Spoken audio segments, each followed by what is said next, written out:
지난해 12월 강남 한복판에서 과일 외상값을 두고 시비가 붙어서 수차례 한 여성의 얼굴을 찌른 60대 남성이 살인 미수 혐의로 경찰에 붙잡혔습니다.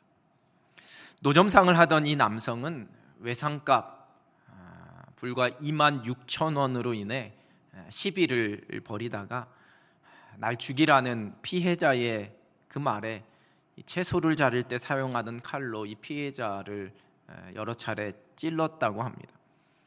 경찰은 그 남성을 현행범으로 체포했고 다행히 이 여성 피해자는 생명에는 지장이 없는 것으로 전해졌습니다.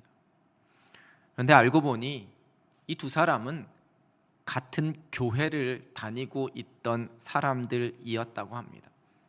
그래서 이 사건을 보도한 신문 기사의 제목이 교회 신도끼리 외상값 시비의 살인 미수였습니다.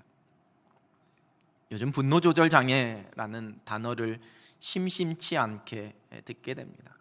이 사건도 이 분노 조절 장애로 인해 일어난 사건이었습니다. 건강보험심사평가원에 따르면 2017년에는 5,986명이었던 습관성 충동장애, 즉 이 분노조절장애 환자가 지난 2021년 지난해에는 7,715명으로 무려 28.8%나 2년 동안 증가했다고 합니다. 전문가들은 최근에 이 정신질환 중에 가장 급증하고 있는 것이 이 분노조절장애라고 합니다. 여러분, 이러한 통계에는 이 질환을 인식하고 병원에 가서 치료받고 상담을 받은 그러한 사람들만 집계된 것이기 때문에 스스로 그 문제를 인지하지 못해서 병원을 찾지 않는 그러한 사람들까지 포함하게 된다면 아마 그 수는 훨씬 더 많아질 겁니다. 최근 몇 년 사이에 일어난 이런 범행, 사회에서 일어난 범행 중 그 범행 동기가 이 분노 조절 장애로 인한 사건이 가장 많았다라는 통계도 나와 있습니다. 이 분노 조절 장애 환자들은, 일반 사람들은 이 분노를 잘 조절하거나 때로는 그 분노를 적절하게 잘 표현하는 데 반하여서 이들은 자기 절제력이 남들보다 현격히 떨어지고 그래서 폭력에 대한 거리낌이 없는 태도를 갖기 때문에 이로 말미암아서 흉악한 범죄로 이어질 가능성이 높다라고 전문가들은 이야기하고 있습니다. 성경에 기록된 인물들 중에서 혹 이러한 분노 조절 장애의 모습을 보이고 있는 대표적인 두 사람이 있습니다. 하나는 하나님께서 자신의 제사는 받지 않으시고 동생의 제사만 받으신 것에 격분해서 동생 아벨을 죽인 가인입니다. 그리고 또한 우리가 말씀 속에서 계속해서 만나고 있는 사울왕입니다. 다윗을 향한 분노로 어떻게 해서든 그를 죽이려는 손에 들고 있던 단창을 갑자기 던져서 다윗을 죽이려고 했었던 분노 조절 장애의 모습을 보이고 있는 사울. 근데 여러분, 반면에 오늘 본문에 펼쳐진 사건 속에서 그러한 사울을 대하는 다윗은 아주 정반대의 모습을 갖고 있었다라는 것을 우리는 발견하게 됩니다. 사울에게 잡힐 위기 속에서 사울로 하여금 블레셋을 막기 위해 뒤돌아서게 하신 하나님의 은혜 속에 그 위기를 벗어났지만 이내 곧 사울이 다시 포위망을 좁혀왔습니다. 끊임없이 정보를 제공해주는 사람들로 인해서 다윗이 어디에 숨어 있는지 사울에게 알려지게 되었고 사울왕은 무려 3,000명을 거느리고 다윗을 찾아 엔게디 광야 돌염소 바위에 이르게 됩니다. 그리고는 사울이 그곳에 있던 한 굴 안으로 뒤를 보러 들어갔다라고 본문 3절은 기록합니다.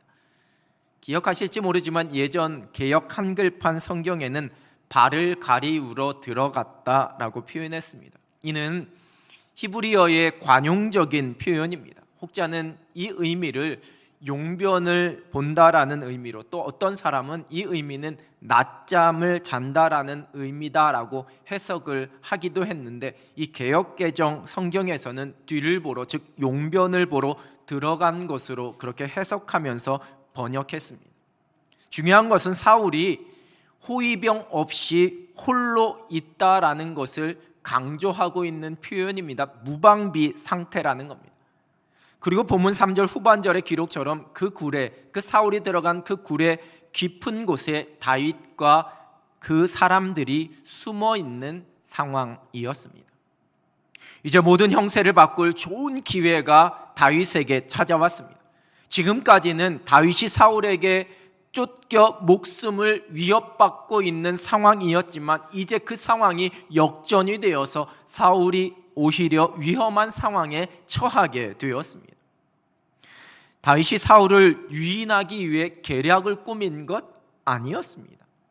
사울이 그곳으로 용변을 보기 위해 들어올 것이라 미리 예측하고 그 굴 깊은 곳에 잠복해 있었던 것이 아니었습니다. 다윗은 그저 숨기 위해서 그 동굴 안에 머물러 있던 것뿐입니다.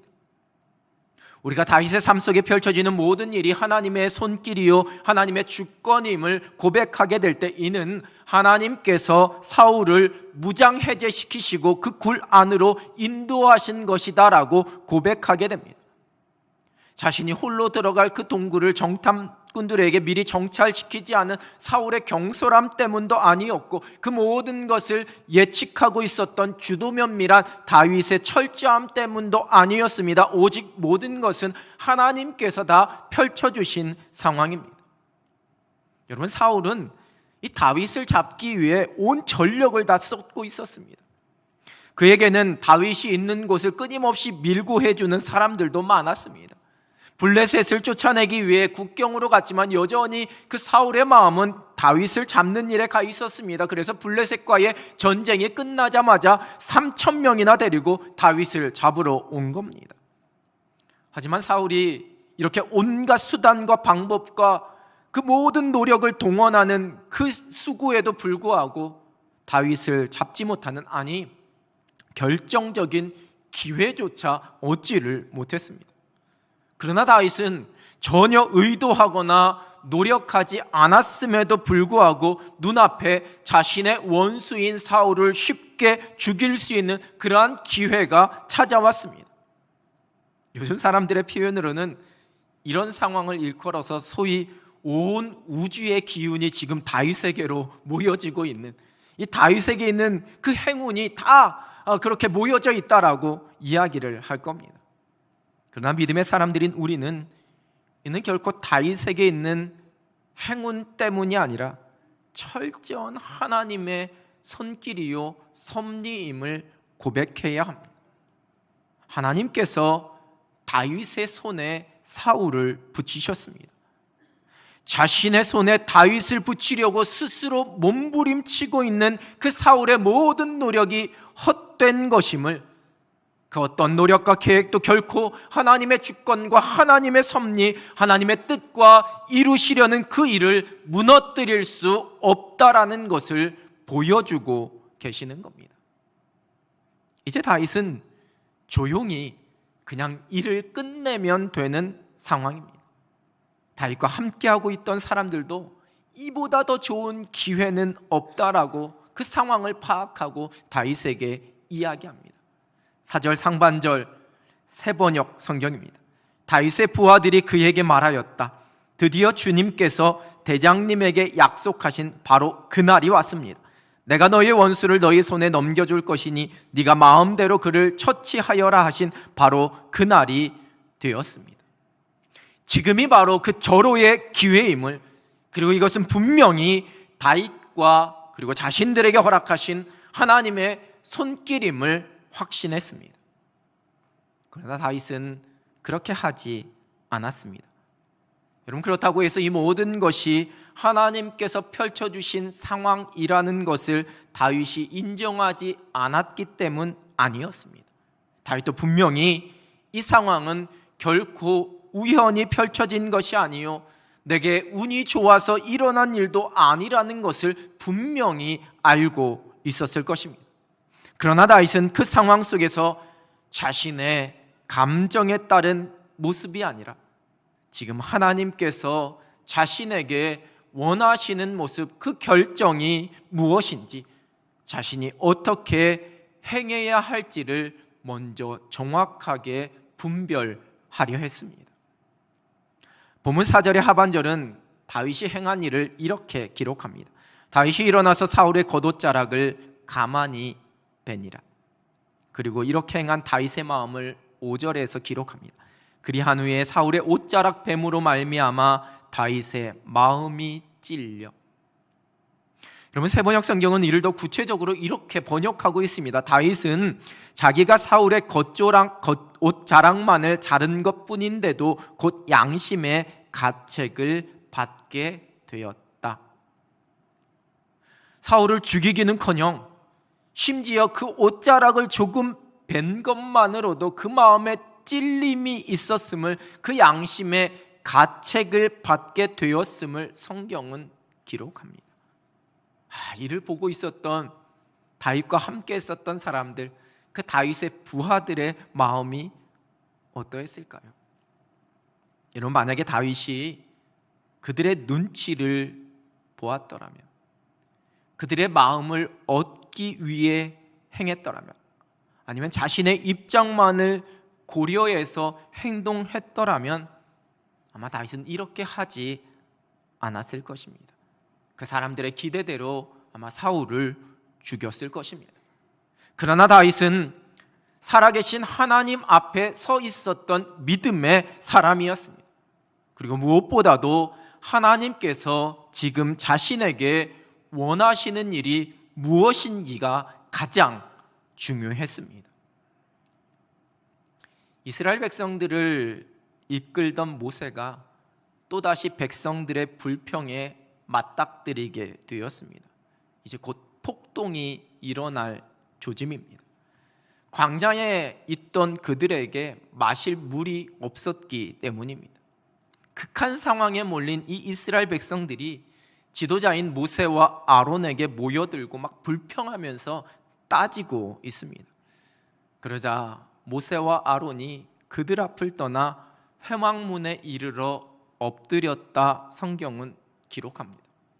여러분, 참 멋진 믿음의 지도자들의 모습입니다. 백성들의 그 큰 소리와 불평에 막 대응하지 않고 하나님 앞에 나아가 하나님 앞에 엎드렸습니다. 그러자 하나님께서 모세와 아론에게 말씀하십니다. 민수기 20장 8절입니다. 지팡이를 가지고 내 형 아론과 함께 회중을 모으고 그들의 목전에서 너희는 반석에게 명령하여 물을 내라 하라. 내가 그 반석이 물을 내게 하여 회중과 그들의 짐승에게 마시게 할지니라. 필요를 채워주시겠다라는 약속이었습니다. 이스라엘 백성들의 목전에서 반석을 향하여서 물을 내라 이렇게 명령하기만 하면 하나님께서 그 반석이 물을 낼 수 있도록 해주시겠다 약속하셨습니다. 모세가 명령대로 여호와 앞에서 지팡이를 딱 잡았습니다. 그리고 회중들을 그 반석 앞에 모았습니다. 그리고 말합니다. 민수기 10장 10절 하반절입니다.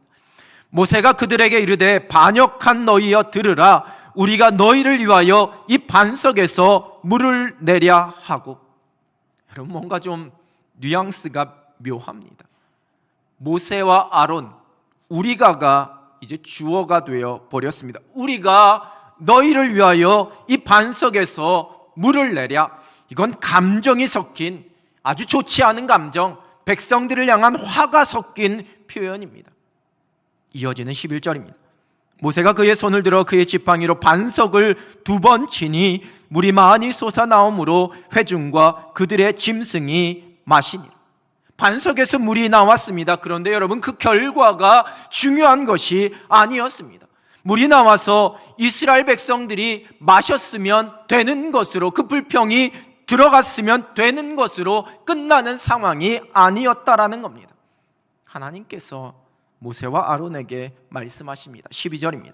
여호와께서 모세와 아론에게 이르시되 너희가 나를 믿지 아니하고 이스라엘 자손의 목전에서 내 거룩함을 나타내지 아니한 고로 너희는 이 회중을 내가 그들에게 준 땅으로 인도하여 드리지 못하리라 하시니라. 여러분, 하나님의 관심은 결코 그 반석에서 물이 나오는 것이 아니었습니다. 이스라엘 가운데 하나님의 하나님 되심을, 하나님의 거룩하심을, 하나님께서 그들을 친히 책임지시고 그 약속대로 하나님께서 행하실 것을, 그 하나님의 전능하심을 이스라엘 백성들에게 선포하고 보여주는 것, 그것이 중요한 일이었습니다. 그런데 모세는 그것을 망각했습니다. 상황 앞에 그 감정대로 행했습니다. 반석에게 물을 내라라고 명령하라는 하나님의 말씀도 그 감정 앞에 잊어버렸습니다. 반석을 2번이나 내리친 것은 그의 분노와 그의 답답함의 감정을 백성들 앞에 그대로 드러낸 행위였습니다. 여러분, 이 구절을 히브리어 원어를 직역하게 되면 한 번도 아니고 2번이나 내리쳤다가 됩니다.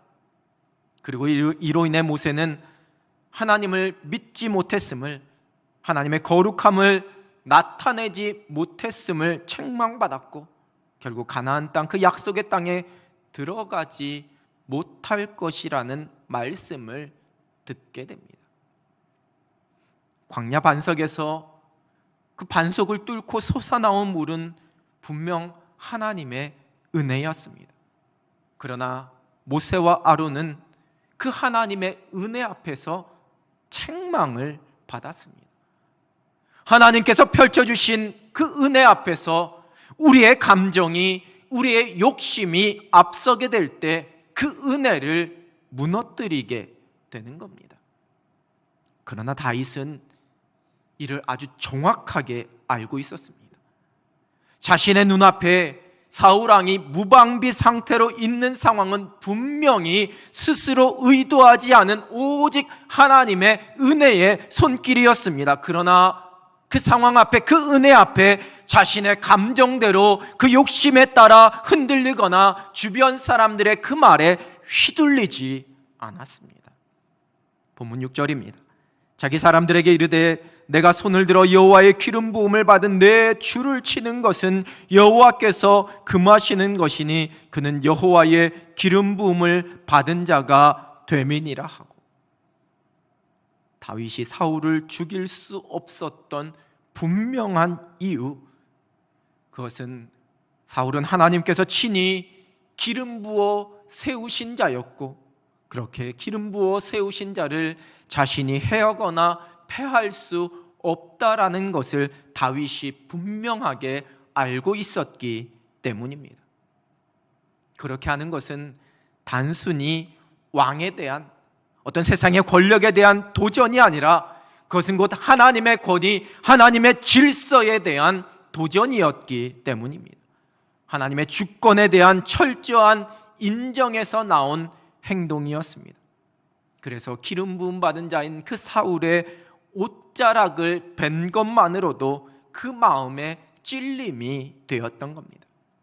그리고 이어지는 7절에서 자신과 함께한 모든 사람들에게도 절대로 사울왕을 해해서는 안 된다라고 명령하고 있습니다. 이 일 후에 사울이 그 굴에서 무사히 나가게 되고, 다윗도 뒤따라 나가 사울에게 자신이 행한 일을 큰 소리로 외쳐서 말하기 시작합니다. 사람들은 자신에게 왕을 죽이라고 이야기하였지만 결코 자신이 여호와의 기름 부음을 받은 자에게 그렇게 행하지 않았다라는 것을 말하고 있습니다. 자신의 손에 있는 그 사울왕의 옷자락을 보여주면서 자신의 결백함을, 결코 나는 왕을 배반하고 왕을 죽이려는 의도가 없다라는 것을 이야기하고 있습니다. 성경은 이 말을 들은 사울왕이 소리 높여 울었다 이렇게 기록합니다. 사무엘상 24장 17, 18절 울면서 이야기한 사울의 말입니다. 다윗에게 이르되 나는 너를 학대하되 너는 나를 선대하니 너는 나보다 의롭도다. 네가 나 선대한 것을 오늘 나타냈나니 여호와께서 나를 네 손에 넘기셨으나 네가 나를 죽이지 아니하였도다. 이어지는 20절입니다. 보라, 나는 내가 반드시 왕이 될 것을 알고 이스라엘 나라가 내 손에 견고히 설 것을 아노니. 물론 사울이 이렇게 감동을 받고 이렇게 고백한 이후에 막 회개하고 뉘우쳐서 다시는 다윗을 쫓지 않은 것은 아니었습니다. 언제 그랬냐는 듯이 다시 다윗을 잡아 죽이려고 쫓게 됩니다. 그러나 다윗은 사무엘상 26장에서 다시 한번 사울을 죽일 수 있는 또 한 번의 기회가 찾아왔음에도 그저 그 창과 물병만을 취하고 사울을 죽이지 않습니다. 다윗에게 있었던 고백을 사무엘상 24장 12절은 이렇게 기록합니다. 여호와께서는 나와 왕 사이를 판단하사 여호와께서 나를 위하여 왕에게 보복하시려니와 내 손으로는 왕을 해하지 않겠나이다. 15절입니다. 그런즉 여호와께서 재판장이 되어 나와 왕 사이에 심판하사 나의 사정을 살펴 억울함을 풀어주시고 나를 왕의 손에서 건지시기를 원하나이다 하니라. 여호와께서 판단하사 여호와께서 보복하시려니와 여호와께서 재판장이 되어 심판하사 여호와께서 나의 사정을 살펴 억울함을 풀어주시고 여호와께서 나를 건지시기를 여호와께서 이것이 바로 다윗의 믿음이었습니다. 다윗은 하나님께서 친히 자신을 사울의 손에서 건져주실 것이고 이 모든 일들을 하나님께서 판단하시고 나를 위해 하나님께서 행하실 것을 믿었습니다. 장기하라는 가수가 부른 노래 중에 부럽지가 않아 라는 그런 노래가 요즘 젊은이들 사이에 인기입니다. 야, 너네 자랑하고 싶은 거 있으면 얼마든지 해. 난 괜찮아.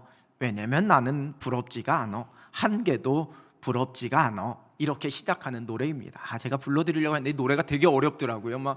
이 톤도 그렇고. 가사 중간에 너한테 10만 원이 있고 나한테 100만 원이 있으면 너는 나를 부러워할 테지만 네가 나를 부러워한다고 해서 내가 너 덕분에 행복할까? 내가 너보다 더 많이 가져서 내가 만족할까? 야, 세상에는 1000만 원을 가진 사람도 있으니 나는 그 사람을 부러워하게 된다고.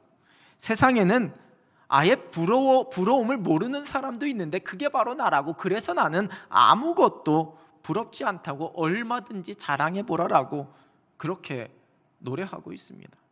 무슨 세상 초월한 사람의 모습처럼 이 노래를 부르는 분위기나 톤도 아무튼 독특합니다. 여러분 궁금하시면 장기하 부럽지 않아 이렇게 검색해 보시면 한 번쯤은 들어보셔도 될 것 같은데, 우리 고등부가 이번 수련회 때 이 노래 제목을 약간 패러디해서 난 하나도 부럽지가 않아 하나님이 있거든 이라는 주제를 정하고 수련회를 진행했습니다.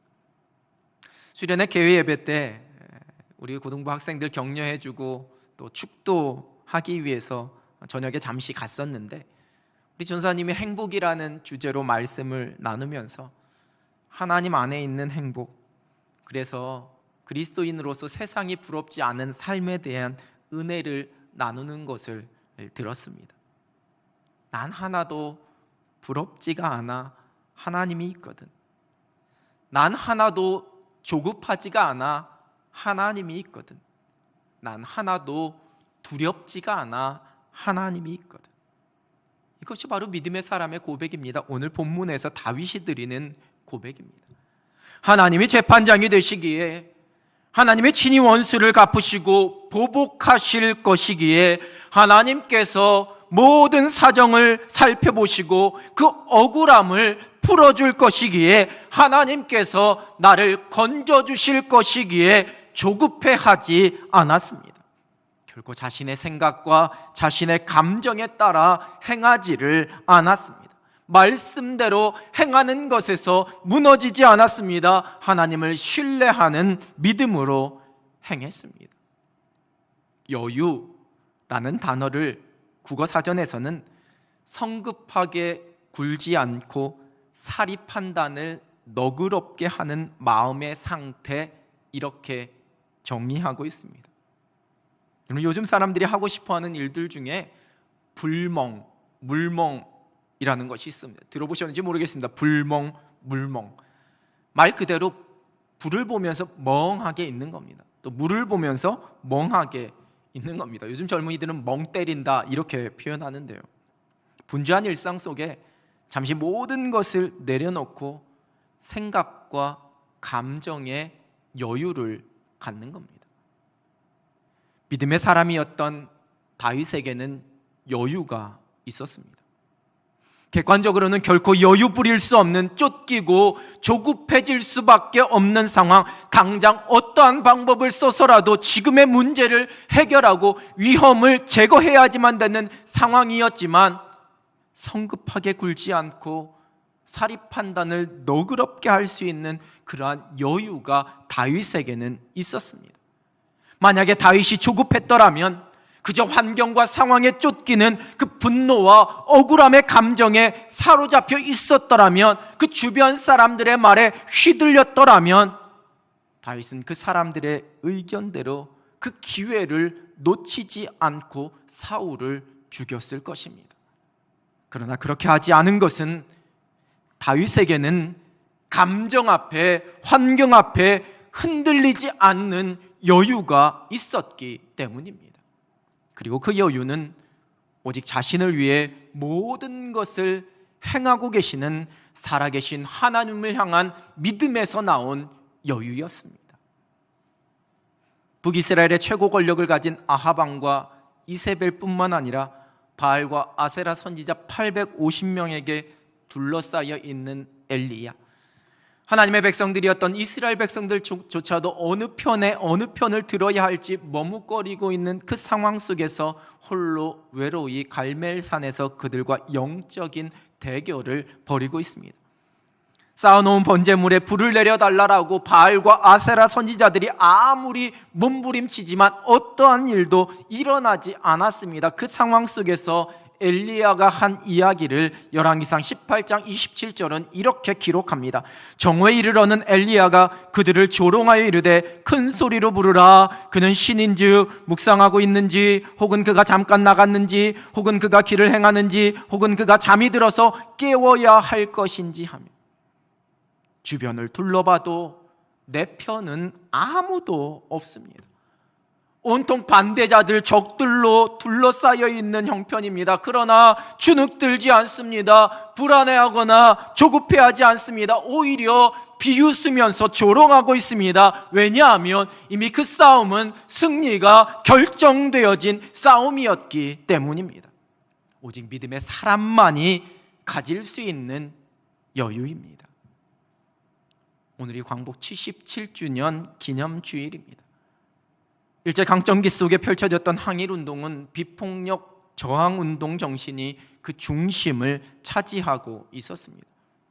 특별히 교회와 그리스도인들이 앞장섰던 3.1운동이나 신사참배 거부운동이나 물산장려운동 등은 굳건한 신앙 위에서 펼쳐졌던 저항운동이었습니다. 원수가 갚는 것이 오직 하나님께 있음을 고백하면서 억울하고 분한 감정에 따라 결코 하나님의 말씀과 창조의 질서에서 벗어나지 않는, 하나님께서 행하실 일들을 기대하는 그 믿음 위에 펼쳐진 저항운동이었습니다. 그러다가 때로는 순교를 당했고 희생을 당했습니다. 언뜻 보기에는 아주 무기력해 보였습니다. 그러나 하나님께서는 마침내 이 나라의 해방의 기쁨을, 하나님의 정의가 세워지는 은혜를 허락해 주셨습니다. 우리 믿음의 선진들은 결코 여유를 가질 수 없는 환경 상황이었지만 하나님을 향한 믿음 위에서 당당했습니다. 마침내 반드시 회복시키실 하나님을 향한 그 소망을 잃지 않았습니다. 믿음의 사람들만이 가질 수 있는 여유입니다.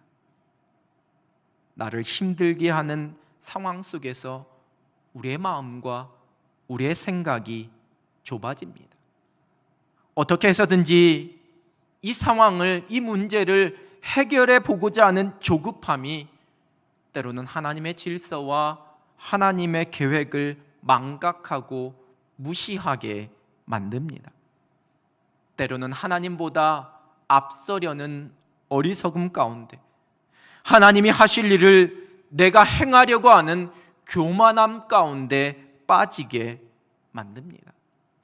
그러나 우리를 위해 일하고 계시는 하나님, 이 모든 것을 선악간에 판단하실 하나님을 신뢰하게 될 때, 믿음의 눈을 들어서 하나님께서 마침내 이루실 일을 볼 수 있을 때에 우리는 모든 상황 속에서 여유를 가질 수 있습니다. 믿음이 여유를 갖게 합니다. 일상을 살아내는 믿음입니다. 내 힘으로 무언가 해보려고 잔뜩 어깨에 힘을 주고 계시지는 않으신지요? 내가 생각한 일들이 내 뜻대로 되지 않아서 조급하십니까? 두려우십니까? 답답하십니까? 혹 실망하고 계십니까? 여러분, 때로는 우리 눈앞에 펼쳐진 일들 앞에 얼마든지 그렇게 될 수 있습니다. 그러나 우리가 믿음의 눈을 들어서 살아계신 하나님을 바라보게 될 때, 하나님은 지금까지 한 번도 나를 실망시키지 않으신 분이라 고백하며 그 하나님의 은혜를 노래할 수 있습니다. 그것이 곧 믿음이 갖게 해주는 여유입니다.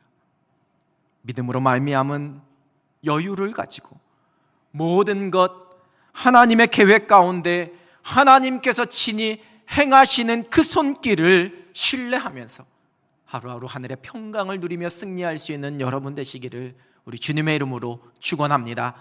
기도하겠습니다. 하나님 아버지, 어렵고 힘든 상황, 간절하고 급박한 상황 속에서도 감정에, 자신의 생각에 휘둘리지 않고 오직 하나님만 바라보며 믿음으로 말미암은 여유를 누릴 수 있었던 다윗을 우리도 본받게 하여 주시고 그 믿음을 갖게 하여 주셔서 이 땅에서 이러한 믿음의 여유를 가지고 하나님께서 하실 일을 기대하고 소망하며 살아가는 하늘 백성이 되게 하여 주시옵소서. 여전히 우리를 힘들게 만드는 수많은 삶의 무게 속에서 여호와께서 그 모든 것 가운데 이루실 것을 노래하면서 우리를 한 번도 실망시킨 적 없으신 하나님만을 바라보는 믿음의 거목들이 되게 하여 주시옵소서. 믿음 안에 여유를 허락하실 우리 하나님을 기대하오며 예수 그리스도의 이름으로 기도드립니다. 아멘.